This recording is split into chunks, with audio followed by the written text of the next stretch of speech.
SIR अच्छा काम। नहीं, एसआईआर का जो इंटेंशन था वो तो वोट चोरी का था, मगर जनता को जो हमने वोटर अधिकार यात्रा निकाल के जागरूक किया उसका निश्चित ही प्रभाव पड़ा। और वोट चोरी का किसी को अगर लगता है तो वो कोर्ट का दरवाजा खटखटा सकता है। अननेसेसरी वोट चोरी के मुद्दे को अब हम लोग तूल देने के पक्ष में नहीं हैं और हम लोग एक वॉचडॉग का काम करेंगे। सकारात्मक विपक्ष के रूप में सरकार ने जो जनता से वायदे किए हैं वो सरकार निभाए, इसके लिए हम प्रेशर ग्रुप का काम करेंगे। और क्या, ताकि बिहार का भला हो सके। किसी भी सहज अनुमान का विषय है कि उसकी मानसिक स्थिति आप देखें कि उसके पीछे इतना बवाल होने से उसकी मन स्थिति क्या हो। और इससे निश्चित ही अभी के जो वो उनके वक्तव्य है बाद में वो समझेगी। और हमको लगता है अपने इस फैसले पर हम भी उससे आग्रह करेंगे कि अपने इस कठोर फैसले को वापस ले। वो चिकित्सक समुदाय से आती है, वो हमारे समुदाय से आती है, तो हम निश्चित ही जब पीड़ित मानवता का जब इलाज करते हैं तो अपनी इस सब चीज़ों को लेके नहीं चलेंगे। वो एक एसेट होंगी और उन्हें नौकरी में आना चाहिए और पीड़ित मानवता की सेवा करनी चाहिए। एक पिता तुल्य व्यक्ति ने अगर किया, उसके पीछे कुछ अवधारणा होगी, कुछ मायने मतलब होंगे, उसमें ये जज करना नाइंसाफी है उन पर। और भी नमस्कार, लाइव सिटी देख रहे हैं आप। अभी हमारे साथ बातचीत के लिए वीआईपी पार्टी के राष्ट्रीय प्रवक्ता डॉक्टर सुनील सिंह जी मौजूद हैं। डॉक्टर साहब, ये बताइए, आपके जो नेता हैं वो तो कह रहे हैं वोट चोरी हुआ है, जनादेश चोरी हुआ है, सारा वोट वीआईपी पार्टी को आ रहा था, महागठबंधन को आ रहा था, वोट चोरी हो गया है। बात क्या है? देखिए, एसआईआर के बहाने वोट चोरी का मुद्दा था। हम लोगों ने वोटर अधिकार यात्रा निकाली, जनता जागरूक हुई और जनता को ये हमने एहसास कराया कि आपको संविधान ने मताधिकार दिया है जिससे कि आप शासक चुनते हैं। और जनता के जागरूकता के कारण ये जो एसआईआर में जहां तक वो एक सफलतापूर्वक एक अच्छा काम हुआ। और वोट एसआईआर अच्छा काम था। नहीं, एसआईआर का जो इंटेंशन था वो तो वोट चोरी का था, मगर जनता को जो हमने वोटर अधिकार यात्रा निकाल के जागरूक किया उसका निश्चित ही प्रभाव पड़ा। लेकिन अब जनादेश जो आया है उसको हम सम्मान करते हैं।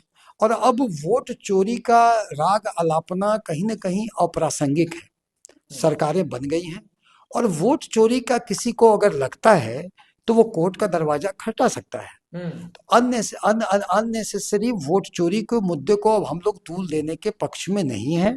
जनादेश आ चुका है, नई सरकार को हम जनादेश का सम्मान करते हैं, नई सरकार को शुभकामनाएं देते हैं और हम लोग एक वॉचडॉग का काम करेंगे। सकारात्मक विपक्ष के रूप में सरकार ने जो जनता से वायदे किए हैं वो सरकार निभाए, इसके लिए हम प्रेशर ग्रुप का काम करेंगे।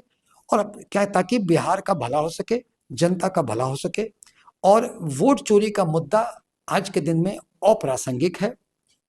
कांग्रेस पार्टी अपना कार्यक्रम करती है, वो करे, लेकिन अप्रासंगिक है। और किसी व्यक्ति को या समूह को अगर लगता है कि उसके वोट चोरी हुए हैं तो वो कोर्ट जाए, दूध का दूध पानी का पानी। मगर इसकी बात करना आज के दिन में, आप अपने नेताजी को नसीहत दे रहे हैं कि वो कोर्ट जाए। अरे नेताजी हमारे सुप्रीम लीडर हैं, उन्हीं का जो उन्हीं की फीलिंग्स है, उन्हीं का जो अवधारणा है उसी को मैं व्यक्त करता हूं, मैं उनका प्रवक्ता हूं। एक और बात जो चल रही है अभी बिहार में, बिहार के मुख्यमंत्री नीतीश कुमार एक कार्यक्रम के दौरान नियुक्ति पत्र बांट रहे थे और वहां जो उन्होंने एक हरकत कर दी, हिजाब हटाने वाली बात कर दी, जिसके बाद उनके परिजनों की ओर से यह आ रही है, खबरें आ रही है कि लड़की इस बात से बहुत आहत है और अब वो नौकरी भी बिहार में नहीं ज्वाइन करेगी। कैसे देखते हैं? राजनीति तो खूब उठापटक चल रही। देखिए, निश्चित ही यह एक बड़ा ही संवेदनशील विषय है और इस पर जितनी कंट्रोवर्सी किए गए हैं, अनावश्यक इस पर बवाल मचाया गया है। इसी से कहीं ना कहीं उस लड़की की भावनाओं को आहत पहुंचा है और इस बात को लेके वो इतना सहम गई है कि वो नौकरी नहीं करने की बात करती होगी। किसी भी सहज अनुमान का विषय है कि उसकी मानसिक स्थिति आप देखें कि उसके पीछे इतना बवाल होने से उसकी मन स्थिति क्या होगी। और इससे निश्चित ही अभी के जो वो उनके वक्तव्य है बाद में वो समझेगी। और हमको लगता है अपने इस फैसले पर हम भी उससे आग्रह करेंगे कि अपने इस कठोर फैसले को वापस ले। वो चिकित्सक समुदाय से आती है, वो हमारे समुदाय से आती है, तो हम निश्चित ही जब पीड़ित मानवता का जब इलाज करते हैं तो अपनी इस सब चीज़ों को लेके नहीं चलेंगे। वो एक एसेट होंगी और उन्हें नौकरी में आना चाहिए और पीड़ित मानवता की सेवा करनी चाहिए। और जहां तक रहा ये हिजाब उतारने की बात, जी। तो देखिए केवल एक्शन को मीडिया के द्वारा एम्पलीफाई करने से या एम्पलीफाई करने से ये जज नहीं करना चाहिए। देखिए नीतीश कुमार जी महिला सशक्तिकरण के लिए जाने जाते हैं। आज जो उन्हें प्रचंड बहुमत मिला है उसके पीछे महिला वोटरों का ज्यादा हाथ है। यहाँ तक कि उनके जो महिला को सशक्त किए, हर परिवार सशक्त हुआ, और पुरुष आज के दिन में कितने ही परिवार में महिला के पीछे पीछे घूमते हैं और महिला ही उस घर की धुरी होती है। तो ये एक दिन में नहीं हुआ, ये चक्का बड़े धीरे धीरे आसानी से नीतीश कुमार जी ने घुमाया और मात्र सत्तातक में सत्ता होते जा रही है, परिवार होता जा रहा है। तो ऐसे में उस व्यक्ति पर इस तरह के इल्जाम लगाना तो कहीं ना कहीं एक कठोरता है। मतलब आप कह रहे हैं नीतीश कुमार पर जो इल्जाम लग रहे हैं, जो विपक्ष लगा रहा है, वो सही नहीं कर रहा। देखिए इस तरह के इल्जाम लगाना वैसे व्यक्तित्व पर जिसने महिला सशक्तिकरण के लिए इतने काम किया कि आपको मैं गिना नहीं सकता हूँ, वो व्यक्ति अगर हिजाब उतारे होंगे तो जहाँ कोई एक्शन होता है उसमें कौन करता है, उस व्यक्ति का सोशल स्टैंडिंग क्या है, उस व्यक्ति का जो संदर्भ क्या था, वहाँ कौन कौन लोग थे, पब्लिक में था कि अकेले में था, ये सब मिला के जज किया जाता है।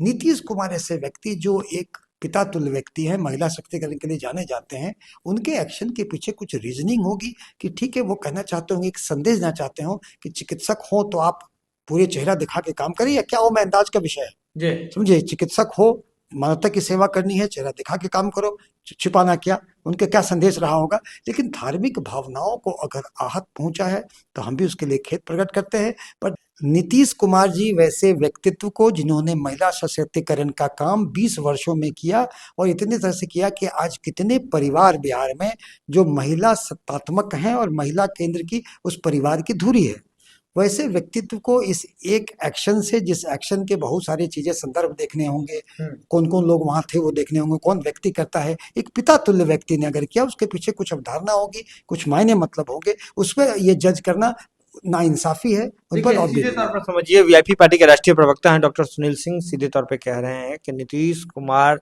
जी को उसी चश्मे से देखना, उसी नजरिए से देखना नाइंसाफी होगी। यह खबर आप लाइव सीरीज के यूट्यूब पर देख रहे हैं तो आप सब्सक्राइब कर लें, फेसबुक पर देख रहे हैं तो फॉलो कर लें, जुड़े रहें लाइव सीरीज के साथ। लाइव सीरीज पर खबरों का सिलसिला लगातार जारी है। एसआईआर अच्छा काम नहीं, एसआईआर का जो इंटेंशन था वो तो वोट चोरी का था, मगर जनता को जो हमने वोटर अधिकार यात्रा निकाल के जागरूक किया उसका निश्चित ही प्रभाव पड़ा। और वोट चोरी का किसी को अगर लगता है तो वो कोर्ट का दरवाजा खटखटा सकता है। अननेसेसरी वोट चोरी के मुद्दे को अब हम लोग तूल देने के पक्ष में नहीं हैं, और हम लोग एक वॉचडॉग का काम करेंगे। सकारात्मक विपक्ष के रूप में सरकार ने जो जनता से वायदे किए हैं वो सरकार निभाए, इसके लिए हम प्रेशर ग्रुप का काम करेंगे। और क्या, ताकि बिहार का भला हो सके। किसी भी सहज अनुमान का विषय है कि उसकी मानसिक स्थिति आप देखें कि उसके पीछे इतना बवाल होने से उसकी मनः स्थिति क्या हो, और इससे निश्चित ही अभी के जो वो उनके वक्तव्य है बाद में वो समझेगी। और हमको लगता है अपने इस फैसले पर हम भी उससे आग्रह करेंगे कि अपने इस कठोर फैसले को वापस ले। वो चिकित्सक समुदाय से आती है, वो हमारे समुदाय से आती है, तो हम निश्चित ही जब पीड़ित मानवता का जब इलाज करते हैं तो अपनी इस सब चीज़ों को लेके नहीं चलेंगे। वो एक एसेट होंगी और उन्हें नौकरी में आना चाहिए और पीड़ित मानवता की सेवा करनी चाहिए। एक पिता तुल्य व्यक्ति ने अगर किया, उसके पीछे कुछ अवधारणा होगी, कुछ मायने मतलब होंगे, उसमें ये जज करना नाइंसाफी है उन पर। और